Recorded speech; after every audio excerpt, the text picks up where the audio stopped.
கம்பம் சட்டமன்ற உறுப்பினர் ஜெகநாத் மிஸ்ரா தனது நமது மக்கள் முன்னேற்றக் கழகம் கட்சியை தாவேகாவுடன் இணைத்துள்ளார். சென்னை பணியூரில் உள்ள தமிழக வெற்றிக் கழக அலுவலகத்தில் மாற்றுக் கட்சிகளைச் சேர்ந்தவர்கள் தாவேகாவில் இணையும் நிகழ்ச்சி நடைபெற்றது. இதில் பல்வேறு கட்சிகளை தாவேகாவில் இணைத்தனர். தேனி மாவட்டம் கம்பம் சட்டமன்ற தொகுதியில் தாவேகா சார்பில் போட்டியிட்டு வெற்றி பெற்ற நமது மக்கள் முன்னேற்றக் கழகத்தின் தலைவர் ஜெகநாத் மிஸ்ரா தனது கட்சியை தாவேகாவில் இணைத்துள்ளார். அவரது கட்சி உறுப்பினர்கள் 3000 பேரும் தாவேகாவில் இணைந்தனர்.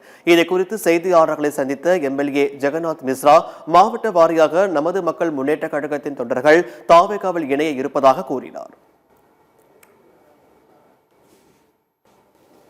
நமது மக்கள் முன்னேற்ற கழகத்தை தமிழக வெற்றி கழகத்துடன் இணைத்திருக்கிறார்கள். கடந்த 6 மாதத்துக்கு முன்னதாக நான் என்னை நமது மக்கள் முன்னேற்ற கழகத்தில் இருந்து தமிழக வெற்றி கழகத்திலே இணைத்துக் கொண்டு அதன் பின்பு கம்பம் சட்டமன்ற தொகுதி வேட்பாளராக அறிவிக்கப்பட்டு கம்பம் சட்டமன்ற தொகுதி உறுப்பினரான